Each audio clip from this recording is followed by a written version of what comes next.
ನಾವು ಇವತ್ತಿನ ದಿನ ಬೆಂಗಳೂರಿನ ಇಂದಿರಾನಗರದಲ್ಲಿರೋಂತಹ ಜೀವನ್ ಭೀಮ ನಗರದಲ್ಲಿ ಇದ್ದೀವಿ. ಏನು ವಿಚಾರ ಅಂದರೆ ನೋಡಿ, ಇವಾಗ ನಮ್ಮ ಜೊತೆ ಇವ್ರು ನಿಂತ್ಕೊಂಡಿರೋರೆಲ್ಲ ಇವ್ರು ದಲಿತರು. ಇವರು ಸುಮಾರು ವರ್ಷಗಳಿಂದ ಇಲ್ಲಿ ಮನೆ ಕಟ್ಕೊಂಡು ವಾಸ ಮಾಡ್ಕೊಂಡಿದ್ದಾರೆ. ಆದರೆ ಇಲ್ಲಿ ಇವ್ರಿಗೆ ತೊಂದರೆ ಆಗ್ತಾ ಇರೋಂಥದ್ದು ಒಂದು ಚರ್ಚ್ನ ಆಡಳಿತ ಮಂಡಳಿ, ಅಂದರೆ ಆ ಚರ್ಚ್ನ ನಡೆಸ್ತಾ ಇರೋಂಥ ವ್ಯಕ್ತಿಗಳಿಂದ ಇವ್ರಿಗೆ ತೊಂದರೆ ಆಗ್ತಾ ಇರೋಂಥದ್ದು. ಇವ್ರಿಗೆ ಮನೆ ಕಟ್ಟೋಕೆ ಬಿಡ್ತೀರಾ, ಇವ್ರನ್ನ ಯಾರಾದರೂ ಏನಾದರೂ ಮಾತಾಡಿದ್ರೆ ಪಾಠಗಳಲ್ಲಿ ಹೊಡಿಯೋದು, ಮತ್ತು ಇವ್ರಿಗೆ ತೊಂದರೆ ಕೊಡೋಂಥದ್ದು, ಇವ್ರ ಮೇಲೆ ಹಲ್ಲೆ ಮಾಡೋಂಥದ್ದು, ಯಾರೇನು ಮಾತಾಡಿದ್ರು ರೌಡಿಸಮ್ ಮಾಡೋಂಥದ್ದು, ಈ ಥರ ಎಲ್ಲ ಮಾಡೋಂಥದ್ದು. ಇಲ್ಲಿ ಮೇಜರಾಗಿ ನಾನು ಹೇಳ್ಬೇಕಾಗಿರೋಂಥದ್ದು ಏನಂದರೆ, ಇವರೆಲ್ಲ ಇದೇ ಚರ್ಚಲ್ಲಿದ್ದವ್ರು, ಪಾಪ ದಲಿತರಾದ್ರೂ ಇದೇ ಚರ್ಚಲ್ಲಿದ್ದವರು. ನಮ್ಮ ದಲಿತರ ಮೇಲೆ ಹಿಂಸೆಯನ್ನು ಮಾಡಿದಾಗ ಇದನ್ನು ನೋಡಿಕೊಂಡು ಯಾವನೂ ಸುಮ್ಮನೆ ಇರಲ್ಲ. ನಾವು ನಿಮಗೆ ರೆಸ್ಪೆಕ್ಟ್ ಕೊಡೋವಂಥದ್ದು ಏನಂದರೆ, ನೀವು ಸಮಾನತೆಯಿಂದ ಇರ್ತೀರಾ ಅಂತ ಹೇಳ್ಬಿಟ್ಟು, ಈ ಥರ ಬಡವ್ರಿಗೆ ತೊಂದರೆ ಕೊಡ್ತೀರಾ ಅಂತ ಹೇಳ್ಬಿಟ್ಟು ಅಲ್ಲ. ಯಾವುದೇ ಸಮುದಾಯದವರು, ಕ್ರಿಶ್ಚಿಯನ್ಸ್ ಅವರು ಆಗ್ಬೋದು, ಮುಸಲ್ಮಾನರು ಆಗ್ಬೋದು, ಯಾವುದೇ ಸಮುದಾಯದವರು ನಮ್ಮ ಜನಕ್ಕೆ ತೊಂದರೆ ಕೊಟ್ಟರೆ ಯಾವನು ನೋಡ್ಕೊಂಡು ಸುಮ್ಮನೆ ಇರಲ್ಲ.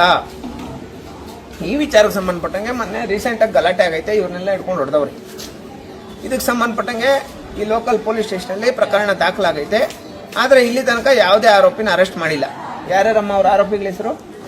ಗಿಜಿಯೋನ್, ಸಾಲಮೋನ್, ಗಾಬ್ರಿಯೇಲ್, ಜ್ಯೋತಿ, ರೋಸಿ ಅಂತ. ಈ 5 ಜನರ ಮೇಲೆ FIR ಆಗಿದ್ರು. ಇಲ್ಲಿ ತನಕ ಯಾವುದೇ ಆರೋಪಿಗಳನ್ನ ಅರೆಸ್ಟ್ ಮಾಡಿಲ್ಲ. ಈ ಆರೋಪಿಗಳನ್ನ ಅರೆಸ್ಟ್ ಮಾಡಬೇಕು ಅಂತ ಹೇಳ್ಬಿಟ್ಟು ಈ ಮೂಲಕ ಮನವಿ ಮಾಡ್ತಾ ಇದ್ದೀನಿ. ನೋಡಿ, ಒಂದು ಧರ್ಮದ ಮುಖ್ಯಸ್ಥರಾಗಿದ್ದು ಈ ಥರ ಮಾಡೋಂಥದ್ದು ದೊಡ್ಡ ತಪ್ಪು. ಇದನ್ನೆಲ್ಲ ಮಾಡಬಾರ್ದು. ಒಂದು ಸಮುದಾಯದ ಬಡವ್ರನ್ನ ಹಿಡ್ಕೊಂಡು ಹೊಡೆಯೋಂಥದ್ದು, ಅವ್ರಿಗೆ ತೊಂದರೆ ಕೊಡೋಂಥದ್ದು, ಮನೆಗಳಿಗೆ ಬೇರೆ ಥರ ಮಾಡೋಂಥದ್ದು, ಇದೆಲ್ಲ ಮಾಡೋದು ತಪ್ಪು. ಇವ್ರ ವಿಚಾರವಾಗಿ ನಾವು ನಿರಂತರವಾಗಿ ಇವ್ರ ಪರವಾಗಿದ್ದು ಇವ್ರ ಪರವಾಗಿ ನಾವು ಹೋರಾಟ ಮಾಡ್ತೀವಿ. ಯಾವುದೇ ಕಾರಣಕ್ಕೂ ಇವ್ರನ್ನ ಬಿಟ್ಕೊಡೋ ಅಂತ ಕೆಲಸ ಮಾಡಲ್ಲ. ಜೊತೆಗೆ ಯಾವ ವ್ಯಕ್ತಿ ಯಾರು ಇವ್ರಿಗೆ ತೊಂದರೆ ಕೊಟ್ಟನೋ ಆ ವ್ಯಕ್ತಿ ಮೇಲೆ ಈ ಕೂಡಲೇ ಎಲ್ಲ ದಾಖಲೆಗಳನ್ನ ನೀವು ಪರಿಶೀಲನೆ ಮಾಡಿಸಿ ಕಾನೂನು ರೀತಿ ಕ್ರಮ ಕೈಗೊಳ್ಳಬೇಕು.